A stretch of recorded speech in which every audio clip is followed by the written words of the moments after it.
सो अगर हम स्टडी के लिहाज से यूनिवर्सिटीज़ के लेवल की बात करें ना, तो सबसे मेन फैक्टर यही आता है कि स्टूडेंट्स बहुत निकम्मे कह लें हैं, जो भी है हमारे एजुकेशनल से वो निकम्मे इस वजह से हुए हैं, मेनली उनके पेरेंट्स उनको सपोर्ट करते हैं, मतलब उनके नंबर्स खुद लगवा देते हैं, तो मेरे ख्याल से इसी वजह से हो रहा है। अब ऑब्वियसली एक स्टूडेंट को होगा मेरे नंबर लग जाने, मेरे बाबा ने लगवा देने, या मुझे कोई टीचर जानता है उसने लगवा देने, मेरिट सिस्टम नहीं है यहाँ पर। ऑब्वियसली यहाँ पे मेरिट सिस्टम बिल्कुल भी नहीं है। मुल्क तरक्की तो तब करे ना जब इधर बहुत सारे डिग्री होल्डर्स हैं, उनको जॉब नहीं मिल रहा है, वो बाहर जा रहे हैं। अब रिसेंटली देखें कि 7 लाख जो है ना वो डिग्री होल्डर बाहर जा चुके हैं सिर्फ 4 माह में। अगर इनको इंसाफ नहीं मिलेगा, इधर जॉब नहीं मिलेगी, हमारा मुल्क कैसे बताए ना तरक्की करेगा। तो आप स्टडी करके मुल्क से बाहर भाग जाएंगे फिर? ऐसे नहीं ना होना चाहिए। हमने अपने मुल्क में रहना, हमने इसको ठीक करना है, हम इसको ठीक करेंगे, लेकिन हमारे जो ऊपर हुक्मरान तबका बैठा है, हमारे इसको इस चीज के बारे में सोचना चाहिए। जो लोग PhD करके बाहर जा रहे हैं, कोई उन्होंने कोई चीज इन्वेंट की नहीं की। इंडिया में अब दुनिया की सबसे बड़ी मैन्युफैक्चरिंग इंडस्ट्री इंडिया में है। क्या हम हर साल यही देखते हैं कि वाघा बॉर्डर पर किसका पाँव ऊपर गया, किसका पाँव ऊपर नहीं गया? हम सिर्फ यही देखते रहते हैं कि हम इंडिया में किस तरह से वो अपने जो एजुकेशन सिस्टम है, अब हम पढ़ते हैं जो हमारे FS में कोर्स पढ़ाया जाए, इससे ज़्यादा कहीं जो हमारा BS में पढ़ाया जा रहा है वो उनके FS में पढ़ाया जा रहा है, और उसका प्रैक्टिकल हो रहा है। जब आप प्रैक्टिकल करेंगे तो फिर ही कोई चीज़ इन्वेंट करेंगे, कोई चीज़ आप नहीं लेके आएंगे जिसमें आप अपना नाम पैदा कर रहे हैं, आप वही रट्टा लगवा रहे हैं, बस ये रट्टा लग गया, फिर 100/1100 इस तरह। हमारा हमसाया मुल्क इंडिया, वहाँ पर क्यों स्टूडेंट जो है वो ज़्यादा अपने मुल्क की तरक्की में ज़्यादा फ़ाल किरदार अदा कर रहे हैं? तो उसकी क्या रीज़न है कि वहाँ पर हर चीज़ में तरक्की क्यों है ज़्यादा? वही मेन रीजन होता है सिंसियरिटी। अगर आपके अंदर सिंसियरिटी नहीं है तो आप कुछ भी नहीं कर सकते। उनकी जो गवर्नमेंट है वो अपने अवाम के लिए सिंसियर है। हेलो एंड वेलकम फ्रेंड, मैं हूं मुजफ्फर चौधरी और आप देख रहे हैं हमारा यूट्यूब चैनल परफेक्ट रिएक्शन। दोस्तों, आज जिस टॉपिक पे हम वीडियो बना रहे हैं बहुत ही इंटरेस्टिंग टॉपिक है कि कहां पर ख़राबी है पाकिस्तान के अंदर। पाकिस्तान तरक्की नहीं कर रहा है, इंडिया बहुत ज़्यादा तरक्की कर रहा है। तो पाकिस्तान के एजुकेशन सिस्टम में ख़राबी है, पाकिस्तानी स्टूडेंट में ख़राबी है, या पाकिस्तानी जो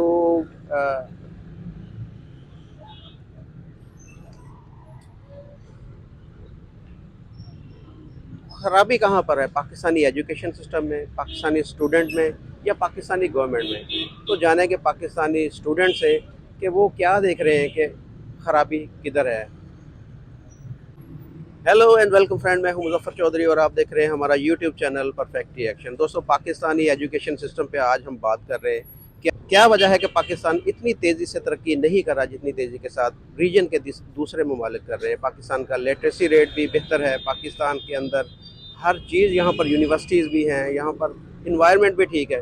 तो क्या रीज़न है कि यहाँ हमारे स्टूडेंट आया इतने ज़हीन नहीं है, इनको अपॉर्चुनिटीज़ नहीं मिल रही, या गवर्नमेंट इनको सपोर्ट नहीं कर रही, कि जिसकी वजह से ये मुल्क की तरक्की में उस तरीके से ये फ़ाल किरदार नहीं अदा कर रहे जिस तरह इंडिया के स्टूडेंट कर रहे हैं। तो जाने के पाकिस्तानी स्टूडेंट से कि उस बारे में इनकी क्या राय है। अस्सलाम वालेकुम। वालेकुम सलाम। आपका नाम? पूरिया तैयब। क्या करती है आप? मैं डॉक्टर ऑफ फिजिकल थेरेपी। माशाल्लाह।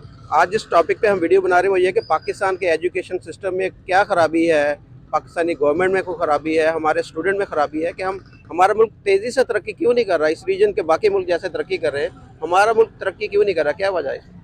सर, आई थिंक सो अगर हम स्टडी के लिहाज से यूनिवर्सिटीज़ के लेवल की बात करें ना, तो सबसे मेन फैक्टर यही आता है कि स्टूडेंट्स बहुत निकम्मे कह लें हैं, जो भी है हमारे एजुकेशनल से वो निकम्मे इस वजह से हुए हैं, मेनली उनके पेरेंट्स उनको सपोर्ट करते हैं, मतलब उनके नंबर्स खुद लगवा देते हैं, तो मेरे ख्याल से इसी वजह से हो रहा है। अब ऑब्वियसली एक स्टूडेंट को होगा मेरे नंबर लग जाने, मेरे बाबा ने लगवा देने, या मुझे कोई टीचर जानता है उसने लगवा देने, मेरिट सिस्टम नहीं है यहाँ पर। ऑब्वियसली यहाँ पे मेरिट सिस्टम बिल्कुल भी नहीं है। जो बच्चे मेरिट सिस्टम पे आते हैं ना, ऑब्वियसली फिर उन बच्चों का भी यही है कि उनको भी यही कहा जाता है कि आप मेरिट पे नहीं आए हैं, क्योंकि बदनाम है जीसी के मामले में, वैसे भी थोड़ा बहुत बदनाम है ये मामला ना। दूसरा यहाँ पर कहते हैं कि यहाँ पर रट्टा सिस्टम है, जैसे दुनिया के बाकी कंट्रीज हैं वहाँ पर रट्टा सिस्टम नहीं होता। ऑब्वियसली यहाँ पे थ्योरी ज्यादा पढ़ाई जाती है, प्रैक्टिकल, हालांकि डॉक्टर ऑफ फिजिकल थेरेपी में आपको पता है लैब होनी चाहिए, हमारी कोई लैब नहीं है। तो प्रैक्टिकल कहाँ करती हैं आप? हम करती ही नहीं है। हमें 3 साल से यही लारा लगाया हुआ है कि आपका गवर्नमेंट मतलब अलाइड में हो गया, लेकिन नहीं हुआ अभी तक। हाँ जी। तो कोई तजवीज़ आप देंगी? आप अपना फ्यूचर कैसे देख रही हैं यहाँ पर पाकिस्तान के अंदर? सर, जॉब तो मेरे नहीं है, कोई भी जॉब की अपॉर्चुनिटी तो बिल्कुल भी नहीं है। फिजियोथेरेपी फील्ड में तो बिल्कुल भी नहीं है। आप अंदाजा करिए, इतनी सैचुरेशन हो गई है ना फिजियोथेरेपी की, हर गली में आपको कोई क्लिनिक नजर आएगा। ऑब्वियसली आपको पता है जॉब तो फिर मिल ही नहीं सकती है, जॉब हो भी तो सिफारिश बेस पे होती है। तो अब यही है कि या तो बाहर जाएंगे या कोई बिजनेस स्टार्ट कर लेंगे। जो भी स्टूडेंट है यहाँ पर उससे बात करें, वो कहता कि जी मैं ये मुल्क छोड़ के बाहर चला जाऊंगा, तो मुल्क का क्या बनेगा फिर हमारे? सो वो तो कुछ पता नहीं है, वो तो स्टूडेंट्स पे रिलाई करता है ना। जब हमारा सिस्टम ऐसा बन चुका है, जाहिर सी बात है हर बंदा मजबूर, जॉब नहीं मिलनी, हम पढ़ते क्यों है? कमाने के लिए। जब कमाए नहीं जाएंगे तो हमने तो बाहर ही जाना है, जाहिर सी बात। पाकिस्तानी जो एजुकेशन सिस्टम है उसको हम कंपैरिजन करें रीजन के हिसाब से, तो हमारा एजुकेशन सिस्टम ठीक नहीं है। क्या वजह है कि हमारा मुल्क ज़्यादा तरक्की नहीं कर रहा रीजन के हिसाब से? इसमें कहाँ खराबी कहाँ पर है? एजुकेशन डिपार्टमेंट में खराबी है, सारे डिपार्टमेंट में ही खराबी है। स्टूडेंट अपनी तरफ से मेहनत करते हैं, लेकिन हमारा जो डिपार्टमेंट है ना, एजुकेशन डिपार्टमेंट पाकिस्तान का, वही नहीं ठीक है। अगर वही ठीक हो जाए तो सब कुछ ठीक हो जाए। क्या खराबी क्या है वहाँ पर? खराबी ये है कि बस स्टूडेंट्स को इंसाफ नहीं मिलता है। पेपर देते हैं, ठीक है, रिसेंटली आप पेपर दिए हैं, ठीक है, बच्चों ने बहुत ज्यादा मेहनत की, लेकिन वही इम्प्रूव मार्क्स किए हैं, लेकिन फिर भी वही नंबर लगाए हुए हैं। क्या मसला है? चेक नहीं किया पेपर, वही नंबर, सेम नंबर लगे हुए हैं। डिपार्टमेंट नहीं ठीक, जो पेपर चेक करते हैं वो नहीं ठीक है। चलो यहाँ तक तो बात ठीक है, आपकी डिपार्टमेंट नहीं ठीक। आगे जाकर फिर क्या मसला है कि हमारा मुल्क तरक्की नहीं कर रहा, स्टूडेंट आया आगे भी जाकर मेहनत नहीं करते, क्या मसला कहाँ पर है? मुल्क तरक्की तो तब करे ना जब इधर बहुत सारे डिग्री होल्डर्स हैं, उनको जॉब नहीं मिल रहा है, वो बाहर जा रहे हैं। आप रिसेंटली देखें कि 7 लाख जो है ना वो डिग्री होल्डर बाहर जा चुके हैं सिर्फ 4 माह में। अगर इनको इंसाफ नहीं मिलेगा, इधर जॉब्स नहीं मिलेगी, हमारा मुल्क कैसे बताए ना तरक्की करेगा? अगर उनको इंसाफ मिले, जॉब्स मिले ना, ठीक है, उनको सब कुछ मिले, जो उनकी फैसिलिटियां मिले जो वो चाहते हैं। तो देखें अखबारों में इश्तिहार भी आते हैं, सारा कुछ होता है कि जॉब इतनी वैकेंसियां खाली हुई हैं। आप बताएं ना, इश्तिहार का क्या करना है? पहले ही जो है वो सिफारिश पड़ चुकी होती है, सिर्फ ये फॉर्मेलिटी पूरी करते हैं जी। रिश्वत चलती है जॉब के अंदर पाकिस्तान में, वैसे किसी को भी नहीं, जॉब नहीं मिलती, फॉर्मेलिटी है बस एक जॉब जी, इश्तिहार दे दिया जी, आए जी अप्लाई करें, ठीक है। अब अप्लाई करते हैं, देखें जी पता नहीं कितने लोग अप्लाई करते हैं, एप्लीकेशन फीस भी होती है, वो फीस लेनी है, और जो आपको पता है कि बस सिफारिश चलनी है। ये बताएं कि इंडिया और हम एक साथ ही सेपरेट हुए 1947 में, वहाँ पर क्या ऐसी चीजें हैं कि वो हमसे बहुत ज्यादा आगे चले गए, वो दुनिया की 5th जो लार्जेस्ट इकोनॉमी वो बन चुके हैं, तो क्या रीजन है? उसमें ये चीजें हैं ना, इंसाफ है ना। अगर देखें आप, करप्शन खत्म हो रही है आहिस्ता आहिस्ता उधर से, ठीक है ना। अब अगर पाकिस्तान में भी यही हो तो बहुत सारा पाकिस्तान हमारा तरक्की कर सकता है, ठीक है ना। हम जो है ना वो अपने वसाइल नहीं देखते कि हमें करना क्या अपना चाहिए। फ्यूचर कैसा देख रहे हैं पाकिस्तान के अंदर? पाकिस्तान में अभी तक जो है ना वो 25-30 साल कोई फ्यूचर नहीं है एक स्टूडेंट का। मेरे पॉइंट ऑफ व्यू से अभी तक कोई फ्यूचर नहीं है पाकिस्तान में एक स्टूडेंट का 25-30 साल अगले। उसके बाद पता नहीं अब क्या होगा, अल्लाह जाने, ठीक है। क्योंकि आप देख सकते हैं कि सारे जो डिग्री और बाहर जा रहे हैं, स्टूडेंट बाहर जा रहे हैं। अगर है नहीं कुछ, ये सारे स्टूडेंट जो हैं, ये इनका यही माइंड है कि ये मुल्क छोड़ के चले जाएंगे। मेरा माइंड ये है, अब इनका माइंड मुझे नहीं पता ये क्या माइंड है, ठीक है। ज्यादातर जो है स्टूडेंट्स का यही माइंड है। अस्सलाम वालेकुम। वालेकुम सलाम। आपका नाम? सज्जाद अली। क्या करते हैं आप? सर मैं BSIS कर रहा हूँ जिस यूनिवर्सिटी से। माशाल्लाह। अच्छा, आज जिस टॉपिक पे हम वीडियो बना रहे हैं वो ये है कि पाकिस्तान के एजुकेशन सिस्टम जो है, आया कि हम दुनिया के दूसरे जो एजुकेशन सिस्टम है उनके मुकाबले में हैं, और दूसरा ये है कि कोई भी मुल्क है उसकी तरक्की के पीछे उसके स्टूडेंट होते हैं। कई हमारे कुछ स्टूडेंट जो हैं या हमारा एजुकेशन सिस्टम जो है उसमें ख़राबी है कि हम उस हिसाब से तरक्की नहीं कर रहे जिस हिसाब से रीजन के दूसरे मुल्क कर रहे हैं। देखें, स्टडी जो है जो बाद में आती है, सबसे पहले होता है हमारा हुक्मरान, ठीक है। उन्होंने हमारा जो भी एजुकेशन सिस्टम है ना, देखें अब कोई भी बच्चा है, जो भी है, हम भी हैं, हम PhD कर लें, चाहे MPhil कर लें, जो भी कर लें, लेकिन हमें आगे से जो अपॉर्चुनिटी नहीं मिल रही। क्या नहीं मिल रहा? आगे से हम पढ़ लेते हैं, सारा कुछ कर लेते हैं, लेकिन जॉब के लिए जाते हैं तो आगे से सिफारिशात आ रही हैं। देखिए आप CS कर लें, पुलिस में चले जाएं, चलें पुलिस का ले लेते हैं, उसमें हम जब जाते हैं तो वहाँ क्या देखते हैं कि जी सबसे पहले सिफारिशात वाले देख रहे हैं कि किसकी सिफारिश है। जिसने 1100 में से 1100 लिया उसको नहीं देखते, लेकिन सीटें बिक रही। देखें 2 लाख की 3 लाख की अपना ईमान बेच रहे। जब यहाँ पर ईमान बिक रहा है, हमें पढ़ने का क्या फ़ायदा? फिर जाहिर बात है कि सब ने बाहर ही जाना है। यहाँ पर जब हमें अपॉर्चुनिटी नहीं मिल रही, हम पढ़ लिख रहे, सारा कुछ कर ले, लेकिन बाद में क्या देखना है? आगे हम अपनी CV लेकर जा रहे हैं, कहीं भी जा रहे हैं। तो CV जितने GC यूनिवर्सिटी के स्टूडेंट हैं उनका जहन में यही है कि हमने यहाँ से पढ़ के मुल्क से बाहर चले जाना। दोनों सर जी, देखिए मैं ये बात कर रहा हूँ कि हमारे जो मुल्क का निज़ाम है ना, सबसे पहले करप्शन खत्म होनी चाहिए, बाद में ये सभी निज़ाम। सबसे मेन मकसद करप्शन ही दुनिया को खराब करती है। जो जड़ है ना, सबसे पहली जड़ जो है वो करप्शन की। तो स्टूडेंट भी यहाँ पर देखे ना, यहाँ जब आप जॉब पे लगते हैं तो आप भी जाकर उसी सिस्टम का हिस्सा बन जाते हैं। मैं वही बात कर रहा हूँ, ये जो काम आज चल रहा है ना, जो जॉब वाला है, सरकारी जॉब है, ये नस्ल दर नस्ल चल रहा है। देखें अगर दादा लगा है, उसके आगे उसका पोता लगा है, उसका बेटा लगा है, लेकिन उसको नहीं आगे मेरिट पे जॉब नहीं मिलती। मेरिट पर जॉब नहीं मिली, ठीक है। अगर मेरिट पर ही नहीं आना, जो जब नाहल आगे आएंगे तो जाहिर बात है उन्होंने तो अपना वो काम करना है करप्शन वाला ही, तो जाहिर बात है मुल्क की भी उसी तरह बर्बादी होगी। और एजुकेशन सिस्टम भी ऐसे खराब होगा। अस्सलाम वालेकुम। वालेकुम सलाम। आपका नाम? मोहम्मद तलहा। तला, क्या करते हैं आप? जी मैं जिस यूनिवर्सिटी में BS first semester Islamic studies का स्टूडेंट हूँ। माशाल्लाह जी। अच्छा तला भाई, आज जिस टॉपिक पे हम वीडियो बना रहे हैं वो ये है कि पाकिस्तान का जो एजुकेशन सिस्टम है वो वैसे बज़ाहरन तो ठीक है, हमें ये भी लगता है कि ठीक है, लिटरेसी रेट भी पाकिस्तान का ठीक है। पाकिस्तान में उस हिसाब से तरक्की नहीं हो रही जिस हिसाब से रीजन के दूसरे कंट्रीज़ हैं। तो उसकी क्या वजह है कि आप समझते हैं कि इसमें कोई तब्दीली होनी चाहिए या कोई इसमें कोई और भी मसला है हमारे एजुकेशन सिस्टम में? से मसला ये है कि हमारे नज़रियात चेंज हो गए हैं। हमारा जितना भी एजुकेशन सिस्टम है अब कॉपीराइट पे चल रहा है। हम ये तो चाहते हैं कि हम बाहर वाले ममालिक की कॉपी करें, जैसे बरतानिया का एजुकेशन सिस्टम है। हमारे नज़रियात वैसे नहीं हैं। हमारे अभी HEC ने जो रैंकिंग जारी की है, हमारे 700 से 800 तलबा ऐसे हैं जो भी पिछले मंथ PhD जिनकी कंप्लीट हुई है, ठीक है ना, वो बाहर जा रहे हैं। उनकी तरजीहात चेंज है। हमारे यहाँ एक बच्ची ठुमका लगाती है, ठीक है ना, उसके 2 करोड़ से ज़्यादा पैसे उसे मिल जाते हैं, फॉलोअर्स मिल जाते हैं। हमारा नज़रिया चेंज हो गया। अगर हमारा नज़रिया इस्लाम पे हो तो हमारा एजुकेशन सिस्टम ठीक हो सकता है। नहीं, अब देखें, इंडिया का एजुकेशन सिस्टम इस्लाम पे नहीं है लेकिन वो हमसे आगे है। उसकी क्या वजह? हम हर चीज़ में इस्लाम को क्यों ले आते हैं? मसला ये कि वो जो पढ़ रहे हैं ना, उनका वो एजुकेशन सिस्टम एक बना हुआ है। हमारा एजुकेशन सिस्टम ही ठीक नहीं है। कहीं पे एजुकेशन सिस्टम में ख़राबी है, कहीं पे हमारे पढ़ाने वालों में कुछ ऐसा मसला है, हमारे यूनिवर्सिटीज़ में, कहीं पे हमारे स्टूडेंट्स में प्रॉब्लम है।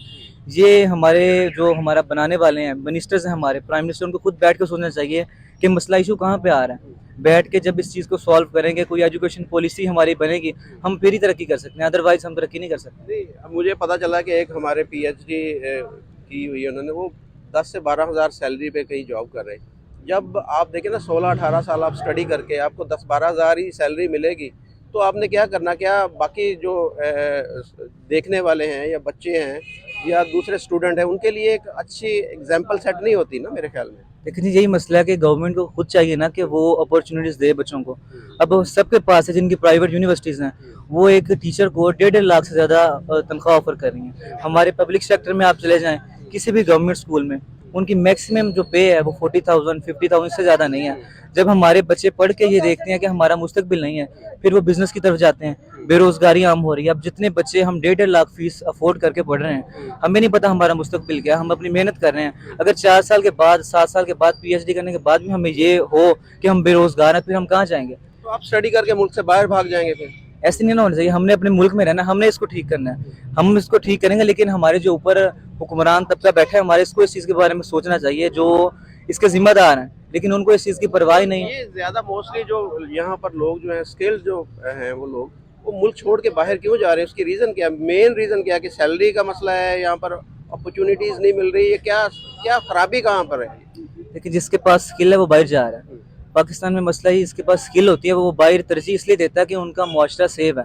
हमारे मुआशरे में बड़ी खराबियाँ हैं। हमारे यहाँ औरत अकेली नहीं चल सकती। हमारा एजुकेशन सिस्टम इस तरह दूसरी वजह ये भी बना समझते दिया हैं गया है। यहाँ पर 10, 15, 20 हज़ार से ज़्यादा सैलरी नहीं मिलती और बाहर वहाँ पर जब जाते हैं तो उन्हें जाते ही वो 10-15 लाख या 8-10 लाख इतनी सैलरी में उन्हें मिल जाती जॉब। यही मसला है ना कि अगर पढ़ने के बाद भी आपको 10,000 जॉब मिले, 10,000 पाकिस्तान में मिल रही है, तो फ़ायदा नहीं है। ये हमारी सिस्टम की खराबी है ना कि हम प्राइवेट स्केल जो यूनिवर्सिटीज़ में 17 स्केल उसकी पे क्या है, हमारे यूनिवर्सिटीज़ में क्या है। जब हम इस चीज़ को समझ जाएंगे ना तो हम बाहर नहीं जाएंगे। हमारा मुआशरा फिर ही तरक्की करेगा जब हम इस एजुकेशन सिस्टम को समझेंगे कि हमने पढ़ना क्या है, हमने पढ़ाना क्या है। हमारे जब तमाम उस्ताद अच्छा, यहाँ पर थोड़ा सा जो चीज़ मैं समझा वो ये है कि आप ये समझ रहे हैं कि स्टूडेंट इस तरीके से ज़्यादा तरक्की कर सकते हैं। सवाल मेरा ये था कि हमारा मुल्क कैसे तरक्की कर सकता है? देखिए, जब स्टूडेंट खुशहाल होगा, टीचर हम पढ़ेंगे, फिर ही मुआशरा खुशहाल होगा ना। हमारी स्टडी पे फोकस है, लेकिन हमें अगर अपॉर्चुनिटीज़ मिलें तो हम मुआशरा तरक्की कर सकते हैं। सर, इसमें मैं कुछ ऐड करना चाहूँगा। आपने कहा कि हमारा मुल्क किस तरह तरक्की कर सकता है और हमारे स्टूडेंट्स बाहर क्यों जा रहे हैं, हमारे एजुकेशन की जो खामी है। तो एजुकेशन के हवाले से देखा जाए तो हमारे जो मुल्क है ना, इसमें जो एजुकेशन सिस्टम है उसमें एक रट्टा सिस्टम है, प्रैक्टिकल नहीं है। कोई एक डॉक्टर एक ने PhD की है, तो PhD करने के बाद कुछ उसने रिसर्च की होती है, उसको पब्लिश करता है। क्या करता है वो? सब लोग PhD करके बाहर जा रहे हैं, कोई उन्होंने कोई चीज़ इन्वेंट की नहीं की। इंडिया में अब दुनिया की सबसे बड़ी मैन्युफैक्चरिंग इंडस्ट्री इंडिया में है। क्या हम हर साल यही देखते हैं कि वाघा बॉर्डर पर किसका पाँव ऊपर गया, किसका पाँव ऊपर नहीं गया? हम सिर्फ यही देखते रहते हैं कि हम इंडिया में किस तरह से वो अपने जो एजुकेशन सिस्टम है, अब हम पढ़ते हैं जो हमारे FS में कोर्स पढ़ाया जाए, इससे ज़्यादा कहीं जो हमारा BS में पढ़ाया जा रहा है वो उनके FS में पढ़ाया जा रहा है और उसका प्रैक्टिकल हो रहा है। जब आप प्रैक्टिकल करेंगे तो फिर ही कोई चीज़ इन्वेंट करेंगे, कोई चीज़ आप नहीं लेके आएंगे जिसमें आप अपना नाम पैदा कर रहे हैं, आप वही रट्टा लगवा रहे हैं, बस ये रट्टा लग गया, फिर 100/1100 इस तरह से तरक्की नहीं। जब आप प्रैक्टिकल लाइफ में आएंगे, प्रैक्टिकल चीज़ें इन्वेंट करेंगे तो फिर ये होगा। यानी आप ये समझ रहे हैं पाकिस्तान का जो एजुकेशन सिस्टम है वो ठीक नहीं है? नहीं, इसमें सारा रट्टा निज़ाम है, और दूसरे इसमें करप्शन बहुत ज़्यादा है। पाकिस्तान के जो एजुकेशन सेक्टर है कि आपके टीचर्स हैं, आते हैं, चाय पीते हैं, चाय पीने के बाद फिर वो वापस चले जाते हैं, बच्चों को वो उनके अपना फ्यूचर नहीं, बच्चों के फ्यूचर को वो ज़ाया कर रहे हैं। तो इंडिया वाले, आप जैसे आपने बोला कि हम उनके साथ मुकाबला सिर्फ टांग उठाने का ही करते हैं, तो उनमें क्या बेहतरी है जो हम में नहीं है? उनके स्टूडेंट में भी कोई फ़र्क है? उनके स्टूडेंट ज़्यादा ज़हीन है? क्या वजह क्या है कि वो बहुत ज़्यादा फास्ट ग्रोइंग कंट्री, दुनिया की 5वीं बड़ी इकानमी बन चुकी है, तो क्या वजह क्या है? जो मेन जो किसी भी मुल्क का जो सबसे बड़ा सरमाया होता है वो उसके स्टूडेंट्स होते हैं। जब उन स्टूडेंट्स को उनके राइट्स मिल रहे हो, उनको हर तरह से फैसिलिटेट किया जा रहा हो, तो फिर ये एक स्टूडेंट है वो चाह रहा है कि मैं कोई चीज़ इन्वेंट करूं, और उसके पास इतने पैसे नहीं है कि वो उस पर रिसर्च करे, उसके लिए जो उसको सामान चाहिए, दरकार है, वो उसको खरीद सके। तो पाकिस्तान में क्या है कि एक स्टूडेंट है, पिछले साल इमरान खान ने ऐसा स्कॉलरशिप शुरू की कि स्टूडेंट्स को फैसिलिटेट, गरीब तलबा यूनिवर्सिटी के अंदर आए, अपनी तालीम हासिल करें। अभी नून लीग की हुकूमत आई, उन्होंने आते ही उसको ख़त्म कर दिया है कि स्टूडेंट्स अपने सहारे पे पढ़ रहे हैं, और अपने सहारे पे पढ़ने के बाद फिर भी अगर उन्हें 10-15 हज़ार पर उन्हें तनख्वाह मिलनी है तो फिर पाकिस्तान ने तरक्की क्या करनी है? अच्छा, पहले ये था कि फैसलाबाद में यहाँ पर जो काफ़ी आपको पता टेक्सटाइल सिटी है, तो यहाँ पर स्कॉलरशिप भी दिए जाते थे, और जो भी स्टूडेंट थे वो पहले ही वो देख लेते थे कि ये स्टूडेंट जो हमारे लिए अच्छे साबित हो गए, तो वो डायरेक्ट वो फिर अपने पास हायर कर लेते थे। अब मेरा ख्याल वो भी सिस्टम खत्म हो गया, यहाँ पर इंडस्ट्री सारी बंद हो गई है। अब तो तकरीबन जब से ये नून लीग की हुकूमत, तकरीबन इमरान खान उनके भी शमूल कर लें, इंडस्ट्री हाफ से ज़्यादा फैसलाबाद में बंद हो चुकी। जो नए क्या मजदूर रख रहे हैं पहले वालों को निकाल रहे हैं, तो फिर क्या स्टूडेंट जितने भी स्टूडेंट, अक्सर स्टूडेंट यही सोच रहे हैं कि हमारा फ्यूचर सेव नहीं है। उनके बाद स्टूडेंट्स ऐसे हैं कि उन्होंने 5-5 सेमेस्टर पढ़ के छोड़ दिया कि उसके बाद भी हमें वही 10-15 हज़ार सैलरी मिलनी है, तो हमने फिर लोगों की बातों तो ऐसे ही सुनी कि आपने इतना, एक स्टूडेंट है जिसने FSC में 1050 नंबर लिए, उसके बाद इधर से कोई प्रोग्राम तो करके आप लोगों का स्टडी के बाद क्या प्रोग्राम है? पाकिस्तान में रहेंगे या बाहर जाएंगे? Out of country. जी, मेरा ये प्रोग्राम है कि मैं इंशाल्लाह PhD करने के बाद एजुकेशन सिस्टम बनाऊंगा प्राइवेट, उसमें मैं बच्चों को पढ़ाऊंगा ताकि जो हमारे मुआशरे में कमी कोताही है मैं उसको दूर करने की अपनी पूरी कोशिश करूंगा। हमने इस मुल्क में रहना, ये हमारा मुल्क है, हमारे आबाओ अजदाद ने इनके लिए कुर्बानियाँ दी हैं, हमने खुद इस सिस्टम को ठीक करना है। जब तक हम खुद ठीक नहीं होंगे हम इस सिस्टम को ठीक नहीं कर सकते, हमने इसमें रह के इसको ठीक करना है। अस्सलाम वालेकुम। वालेकुम अस्सलाम। ये आपका नाम? नेहा ज़ेब। क्या करती हैं आप? मैं स्टूडेंट हूँ IR की, इंटरनेशनल रिलेशनशिप, 5th सेमेस्टर। अच्छा, माशाल्लाह। अच्छा, ये बताएं कि हम आज जिस टॉपिक पे वीडियो बना रहे हैं वो ये है कि पाकिस्तान किसी भी फील्ड में इतनी तेज़ी से ग्रो नहीं कर रहा जिस तरह दुनिया के दूसरे ममालिक कर रहे हैं। तो किसी भी मुल्क की तरक्की के पीछे उसके स्टूडेंट का, उसकी जो एजुकेशन सिस्टम है उसका हाथ होता है। तो क्या आप समझते हैं पाकिस्तान का जो एजुकेशन सिस्टम, उसमें कोई तब्दीलियाँ होनी चाहिए? हमारा जो एजुकेशन सिस्टम है वो तो बहुत ही अच्छा है, तो बहुत डिफिकल्ट है एक तो, एक हवाले से, और अच्छा भी बहुत ज़्यादा है। और दूसरा ये है कि जब माँ बाप इतने पैसे लगाते हैं एक डिग्री पे, एक डिग्री को लेने के लिए 5-6 लाख तो आपको देना पड़ेगा, और उसके हवाले से आपको रिवार्ड कोई नहीं मिलता। आप जाओ मार्केट में, आपको जॉब्स नहीं मिलेगी, कंपटीशन बहुत ज़्यादा है, जिसकी वजह से स्टूडेंट्स वैसे ही रह जाते हैं और डिसहार्ड होते हैं और आउट ऑफ कंट्री चले जाते हैं। हमारा बहुत ज़्यादा साथ साथ जो पढ़ा लिखा एजुकेशन है वो बहुत सारे बाहर जाके जॉब्स कर रहे हैं, जिसकी वजह से मेन रीज़न यही है कि गवर्नमेंट को चाहिए वो अच्छी जॉब्स प्रोवाइड करे स्टूडेंट्स की। कि एजुकेशन सिस्टम ठीक है हमारा, जी, लेकिन आगे अपॉर्चुनिटीज नहीं आगे है। अपॉर्चुनिटीज नहीं हमें मिल रही और ना इतने मौके हैं, तो इस वजह से यही मेन रीज़न है। और हमारी गवर्नमेंट जो हमारे साथ बिल्कुल भी सिंसियर नहीं है। हमारी गवर्नमेंट को सोचना चाहिए कि ये अपनी आवाम के साथ, स्पेशली स्टूडेंट्स के साथ, ये उनका कीमती साथ है, उनके साथ तो सिंसियर रह लें। हमारा हमसाया मुल्क इंडिया, वहाँ पर क्यों स्टूडेंट जो है वो ज़्यादा अपने मुल्क की तरक्की में ज़्यादा फ़ाल किरदार अदा कर रहे हैं? तो उसकी क्या रीज़न है कि वहाँ पर हर चीज़ में तरक्की क्यों है ज़्यादा? वही मेन रीज़न होता है सिंसियरिटी। अगर आपके अंदर सिंसियरिटी नहीं है तो आप कुछ भी नहीं कर सकते। उनकी जो गवर्नमेंट है वो अपने आवाम के लिए सिंसियर है, यही मेन रीज़न है। हमारी जो गवर्नमेंट है वो सिंसियर नहीं है, दैट्स व्हाई। खुश हुए।